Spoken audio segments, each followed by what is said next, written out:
Okay, y'all, and y'all know something else that I didn't even think about that a lot of people were saying about Obama. They was like, well, why come Obama being a black president, why come he didn't fight to get black people reparations? And I was thinking the same thing. Yeah, why didn't he? But then again, it kind of makes sense that, perhaps God didn't want to raise him up to do it because he is um, an African American or half black or mulatto person, and maybe God wanted a white president to do that because it makes more biblical sense if it is a white president to do it. So I don't know. Like I said, like the other pastor was saying, I don't know if God is going to raise Trump up. I don't. Trump is in the White House for a reason. Trump is not a politician. Trump is a businessman, and everybody is saying that Trump is anointed or appointed. We don't know if he's anointed by God to do a certain thing or if he is appointed by Satan to do a certain thing. We really don't know. But Trump is in there for a specific reason. And pastors seem to think that Trump is in the White House for a divine purpose. So it makes sense because, like I said, Trump is not a politician, he's a businessman. And another thing about Trump is that he ain't like Obama. See, they could control Obama. Obama was a puppet for the special interests, the homosexual special interest groups. Trump is not a puppet. See, Trump came in already, rich. Um, Obama, he may have been a low-level millionaire, but he didn't have Trump's paper.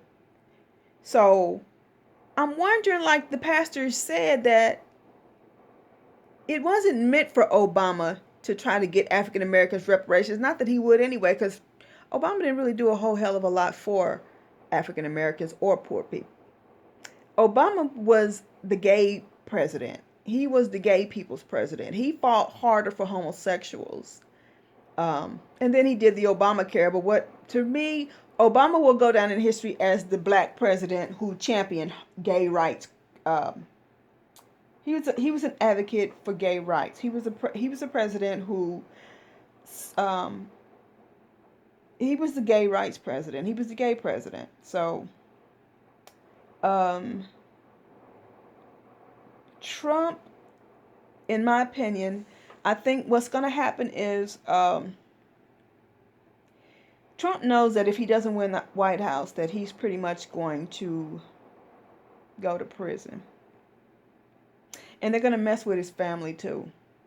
They're going to mess with his children. They're going to mess with his. They're going to mess with his kids. They're going to mess with him. They're going to take down Trump's empire because these Democrats have an axe to grind with him. They hate his guts because they can't control him. And they're not going to stop. They're relentless in trying to take this particular president down. Like the Republicans were with Bill Clinton now. The Republicans did the same thing with Bill Clinton, but these Democrats, it's a viciousness, it's a vigor. I mean, they are vigorously trying their hardest to Trump, destroy Trump's businesses, and destroy Trump's family. And I do believe that at this point that Trump's back is going to be up against the wall. If not now with this impeachment situation, it's going to be next year come election time, because this is going to be a do or die election for President Trump, because if he does not win re-election, he will be indicted. And they will probably, knowing them, be waiting right when he leave the White House, right when he turn over um, the keys or turn over control of the White House to his successor, they will probably, the Southern District of New York will probably be right there with handcuffs to arrest him, on an indictment or whatever, or indict him. I guarantee you. So it's going to be a do or die situation. Trump is going to have his back up against, they're going to have Trump's back up against the wall. And so at this point, I think that maybe the thing is that God is raising him up, because he's, it's going to be a do or die thing, to where if he is the president who gets reparations for African Americans, then which is something that no president has been able to do. Probably because that legislation that John Conyers introduced, that HR 40, it really doesn't do nothing but establish a commission, to study slavery, the impact of slavery. We don't need that. We've had studies after studies after studies for years and years and years. We don't need a commission to do that. The only commission that needs to be formed is one that will, we don't even need that. We need accountants. We need financial experts to calculate the cost of reparations. And really, when you think about that, we don't even need that. Because if they promised us 40 acres and a mule, I say do this. Since you didn't make good, America, on your promise, and all this ridiculousness about paying each black person $10 million, that's unreasonable. That's being greedy. I think at this point, if the American government, along with the businesses, corporations, and the healthcare industry, the pharmaceutical industry, and the for-profit prison industry, if they would all come together, and the colleges and the universities come together and pay slave reparations, and give, like I said, instead of the 40 acres and a mule, which they didn't give, keep the mule, hold the mule, and keep the mule. Give each adult African American person born here in America $400,000, and forgive all of their debts, and $40,000 for each African American born here in America under the age of 18, $40,000. That's reasonable. And like I said, give us the choice, because we didn't have a choice at first. We were, our ancestors were brought over here as captives and, enslaved, so, oh, excuse me. It's been, 400 years. I mean, I think at this point, give us, those of us who choose, if we don't want to stay here in America, if we don't want to continue on in America, and we want the right to choose, like all other immigrants, and people have the right to choose, whether to migrate, to other countries or stay in their native countries. Give us that choice, because we never had that choice. We were cheated out of that choice. Our ancestors were cheated out of that choice. So I say, give $400,000 for every adult American descendant of slaves, 18 and over. And under 18, give them $40,000 for each child born here in America who is an American descendant of slaves. If they have one African American parent, just kind of give them, I don't know, not even all that, all the complex calculations. We don't need all that. $40,000 per child, $400,000 per adult over 18. If an African American wants to renounce their American citizenship and immigrate to another country, $800,000. I think that's more than fair. It's not gonna be, $27 trillion or whatever crazy amount that they were proposing at first. I think that's reasonable. Considering everything that we as African Americans have had to endure here in America, I think that's more than reasonable, because you really can't repair the damage that has been done to African Americans as a result of American slavery and systemic oppression in the United States. You can't really calculate the cost. You really can't fully compensate us for that. But, just to make good, and, if America truly wants to repent and, and redeem herself, and to follow the recommendations of the United Nations panel, that's what, the president who does that, like I said, would win the respect of the world. Um, and I think they would go down in history, with a reputation as stellar as Abe Lincoln's and George Washington's. You know, they would definitely, and Kennedy, all the more successful presidents. I think that, whoever is able to obtain reparations for African Americans and fulfill the biblical prophecy, it's biblical prophecy. Give it to us, because King Cyrus was the king that God raised up and anointed to um, provide reparations to the exiles, the tribe of Judah, who was exiled in Babylon. And when King Cyrus defeated Babylon, he freed um, the people of Judah, and he allowed them to return back to Israel. And they were allotted the land, and they went back to Israel, but he didn't just free them and let them go empty handed. King Cyrus decreed that, the people would be allowed to return from exile to to Jerusalem.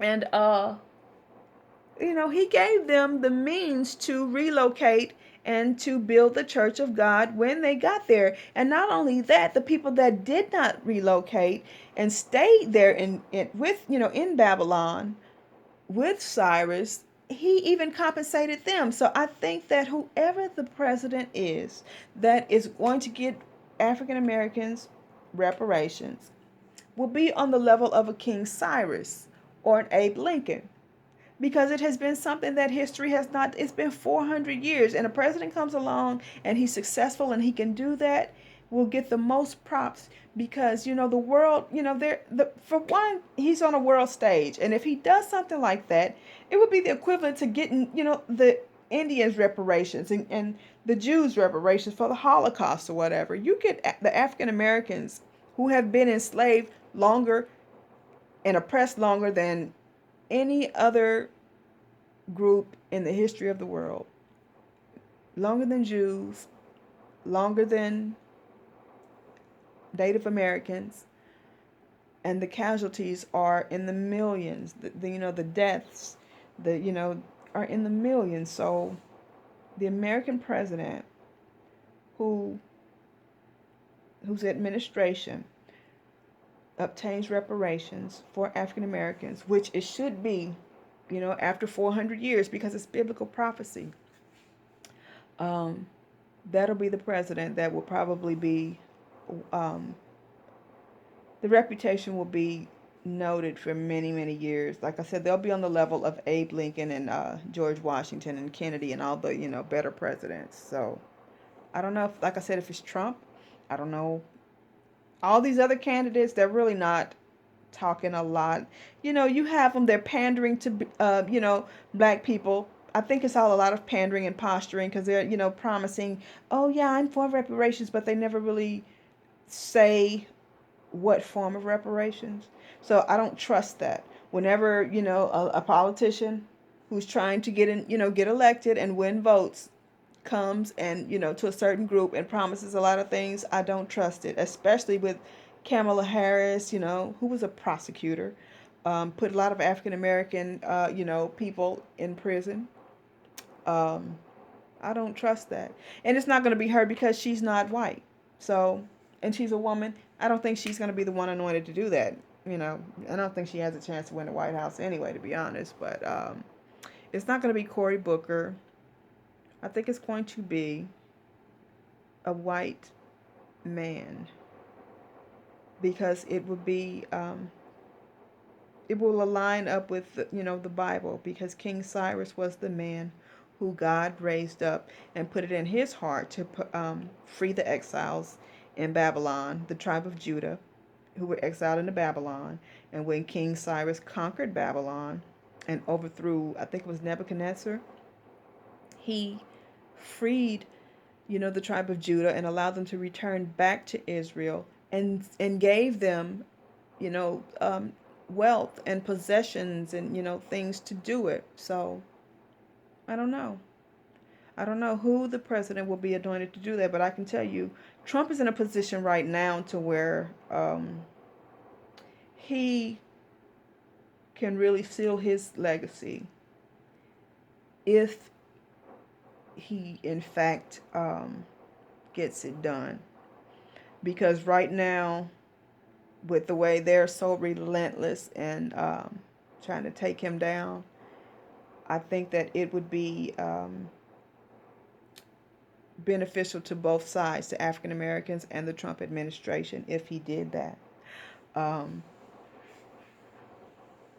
it's just biblical prophecy, and it could be president, it could be Mike Pence. I don't know, because Mike Pence is a man of faith. I don't know, but a hardcore conservative, I think, in my opinion, would do this, because if they really feel that they want America to be like a white nationalist country like Luxembourg or Norway, or Sweden or something like that, then they would want to get as many minorities out of their country and, to make America great again, make it white, make it a predominantly white country.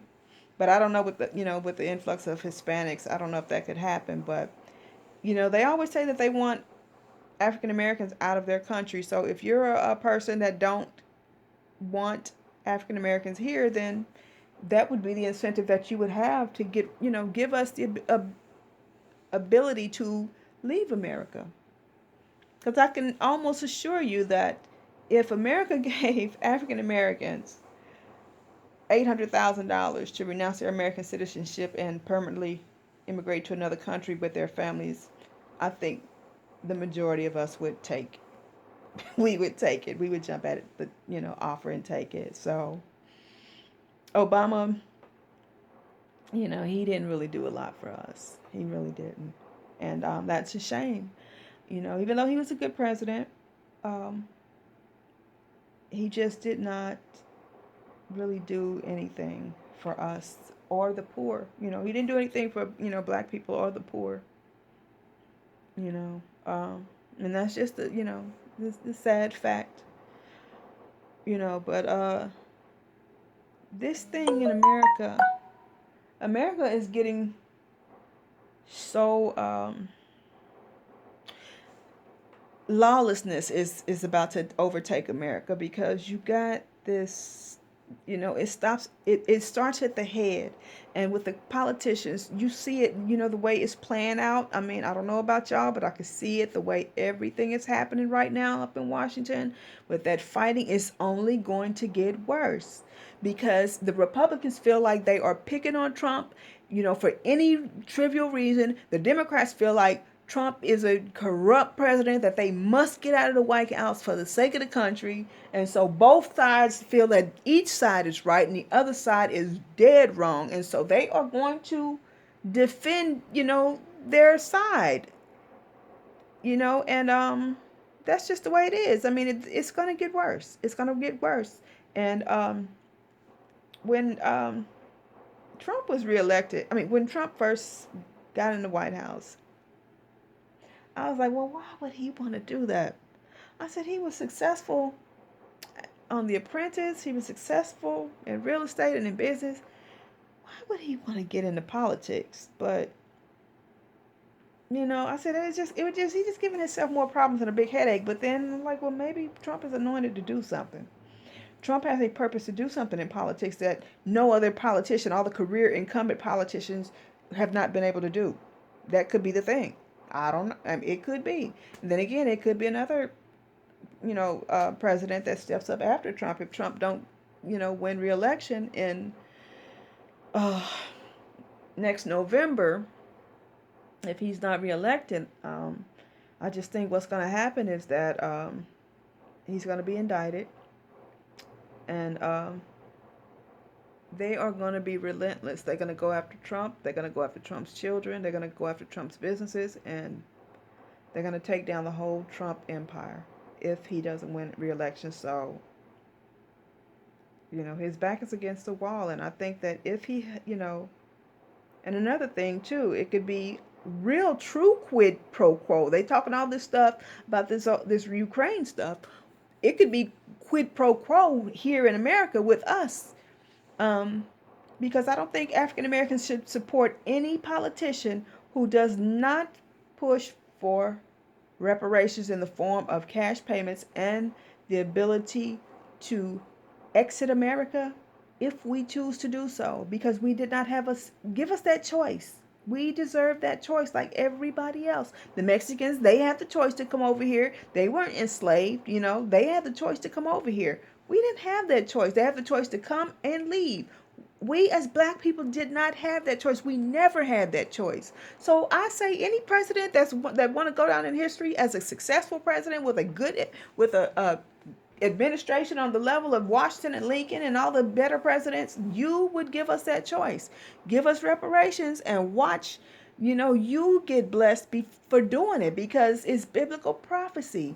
It's biblical for you to do that. And not only that, it's the morally right thing to do. So that's my opinion, y'all. Like I said, I really am not. Ever since Trump got in the White House, I really have been, kind of paying attention to politics, but I really didn't care about it. I really still don't. I'm more of a humanitarian type person. I'm more of a spiritual humanitarian type thing, even though I participated in politics, and I regret that I worked on the Obama campaign and all that stuff. I regret that because after Obama did what he did and he did the bait and switch on us, I really regretted that, the second in 2012. I regretted that I had any hand in it. I really did, because everything that Obama stood for was antichrist, in my opinion. It's just, it is what it is. The truth is, it's the light. The truth hurts. So, okay, y'all. We'll see, though. We'll see. But I just believe that um, I'm kind of like Kanye said. I never was on this hate Trump bandwagon, even though I don't trust no politician or politics at all. I don't move the way the rest of these people move and the way that people here move. I was never on that bandwagon of hate Trump. Well, I hate him and I hate his kids and all that stuff. I was never, and I'm still not. I am not going to join the mob against, taking this man and his family down. Because to me, there's a lot of politicians that have done a lot of wrong. They just didn't get caught. They just didn't get caught. They didn't get, they didn't get exposed. They didn't get caught. So, yeah. Like I said, this is, and I do believe that, like I said, I made a comment on my Facebook about Kanye. See, Kanye is more smarter than a lot of these other people. Kanye knows that in order to have a good relationship, working relationship, you got to talk to people. You got to compromise. You got to work with people. You can't sit up. I don't want to talk to him. I don't want to go to the White House and talk to him and all this. So you can't be that way, because you will never get nothing. If I'm a president and you felt that way about me, don't ever come and ask me for nothing. So Kanye was smart. Kanye, he worked with Trump and he got, prison reform initiatives were successful with him and his wife through President Trump, because he went up there and he talked to him. And he didn't join the mob against him, everybody, because I'm black, I hate Trump and all that. That is such follower group think sheep mentality. I'm not on it. I'm not on the bandwagon like that. No, I just can't. Until there is hardcore proof that he has done something just so egregious that Clinton and any other politicians out here hasn't done, I'm not on the bandwagon. I'm sorry. All this stuff that these Democrats are doing or whatever, to me, is hypocrisy. Straight up hypocrisy. Because they just as crooked as anything else. It's politics. Politics is a dirty game. Trump is a businessman. Trump is used to dealing with sharks in the business world. So, to me, I just felt like he was unfamiliar. He was treading in unfamiliar territory when he got into politics, because it's another form of, it's another, it's a dirty game. Like business is a dirty game, but it's just a lot more cutthroat and corrupt, in my opinion. That's just me. I think it is. So, yeah. We'll see. Like I said, this is going to be a very interesting year next year, leading up until January 2021. Because, like I said, if Trump doesn't win the White House, then his whole family is going to go down. They're going to make sure that they take his whole family down. So I think at this point, Trump would have a very big incentive to help African Americans get slave reparations and to give us the freedom to, I say give us the freedom, fund the black exodus out of America, you know, and we'll, let you have America. It's not our country anyway. We built it, but it was built on our backs and on the blood of our ancestors or whatever. But America's not our country. It's not our country. And we would appreciate the opportunity to leave and go to a country, of our choice. Kanye says slavery was a choice. Yeah, it was a choice, but it wasn't our choice. It was our captives' choice.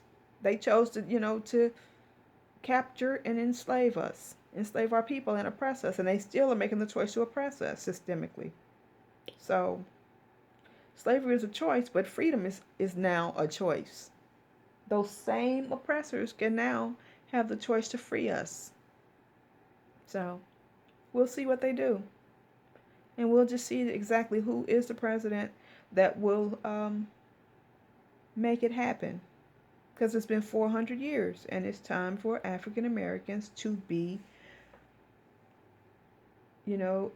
compensated and given the choice of where we want to live our lives and where we want our families to go.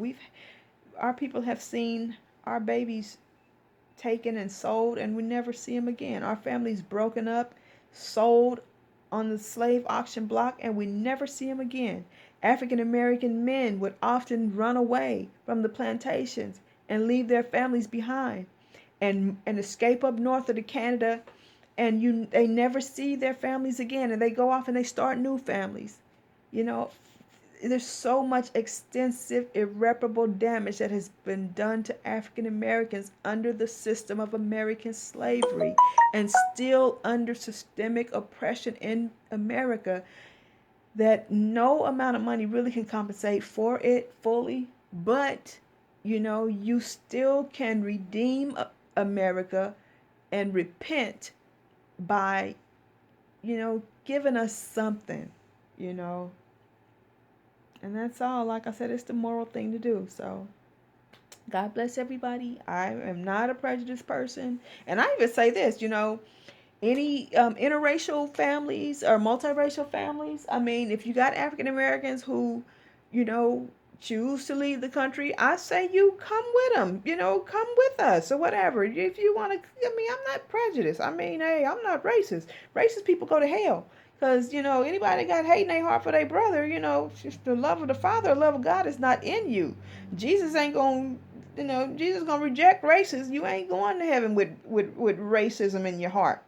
So I say this, if there's a black exodus, I say anybody that's down with if you got black family members and, or other people, if you have multiracial families or mixed race families or whatever, you make the exit with us. Come with us. That's all, hey, we're not people in Israel, and the people of God are from all nations, all colors, every nationality, every color. Jews and Gentiles will be in heaven. Jesus is going to join all of his people from the four corners of the earth. You got Christians in China, you got Christians in India, you got Christians in Africa, you got Christians in America, you got Christians in Europe, and everybody, Australia, all the 7 continents. Well, not Antarctica. There's no life on Antarctica. But still, you got Christians on every end of the earth who are going to be joined together. He will bring all of his people together in Israel, the Holy Land, and everybody's going to be joined together. Ain't no black people, all that Hebrew, Israelite, Farrakhan mess about white people going to hell. Like black people are going to be in hell burning. White people going to be in hell burning. Mexicans, Chinese, anybody evil, don't believe in Jesus Christ is going to hell. I mean, come on now. Let's just keep it real. That's why all that old Farrakhan stuff and all that, man. I used to listen to that crap until God was like, "And you gonna let Farrakhan send you to hell?" Mm-mm. I threw away everything of Farrakhan that I had in this house, and if I find some more, it's going in the trash. I'm not Muslim. I don't serve Allah. I don't believe in Elijah Muhammad and Farad is God and all that old insane stuff that the Muslims talk about. I don't believe in none of that crap. Them ain't my brothers. They may be my color, but they ain't my kind. I'm Christian. I serve God, Jehovah, Yahweh, the great I am, Jesus Christ. That's who I serve. I don't serve no Allah and Muhammad and Farad and Elijah Muhammad. So them ain't my brothers. They ain't my color, but they ain't my kind. And another thing, like I said, about these politicians, these African American preachers and all this stuff, and these career politicians, they have done nothing, period, point blank, to get us reparations, because they don't really have an incentive to do that. Why would they? If they can pimp poverty and keep us miserable and poor and broke and whatever, then they keep their pulpit, they keep their place, in leadership. So they don't have no incentive for that. There's nothing in it for them. So they've been ineffective all this time. We don't need them passing no type of legislation to my studying slavery and forming a commission and all that crap. We don't need that stuff. And I will never ever support HR 40 because it is a toothless tiger. It does nothing but put a lot of educated Negroes on a commission to get some type of salary and hire consultants who are their friends and all that crap. It does nothing for us. It does nothing to obtain reparations for the African American race. Nothing, period. It is pointless. We don't need that. So any politician that cannot do anything for us, African American people, do not support them. Don't give them your vote. Don't support nobody that ain't gonna do nothing for you. It's quid pro quo, like any other group. Don't let them pander to you. Don't let them lie. Obama done already pulled the wool over our eyes. Don't let it happen again. If they can't do anything for you, you don't put them in the White House. You don't put them in the Senate and in the House of Representatives. You don't put them even in the mayor's office. You don't elect them to your city council.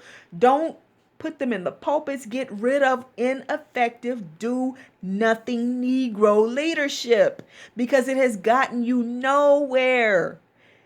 All the old guard need to take a back seat. This is the new millennium. Let people that are going to put the boots on the ground, that's in the trenches, that is really out to get to be effective and to act instead of talk. We don't need no more academics and talking heads and pundits and all that crap. Al Sharpton and all y'all served y'all purpose, but now this is the Joshua generation. We are doers. It's action. We're in the trenches. We make stuff happen. We don't need no more talk. We don't need no more studies. We don't need no more panels. We don't need no more meeting and eating and all that old empty plastic preaching where you selling people dreams and lying to them. We don't need none of that. We've had that Negro leadership for too long, and it served us, and it did nothing for us. After Martin Luther King, there really was no one else. There was really no one else. After the 60s, there really hasn't been anyone else.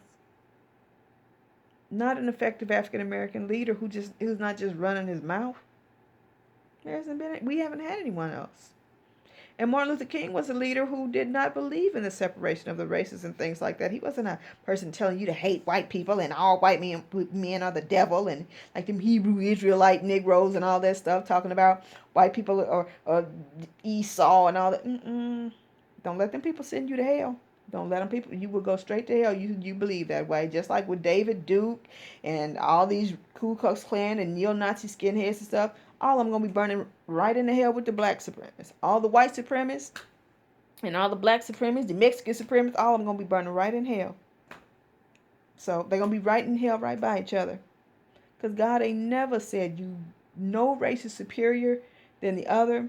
And God has no favorites. So that's where I stand on this. But I think that America, it's time to right the wrong.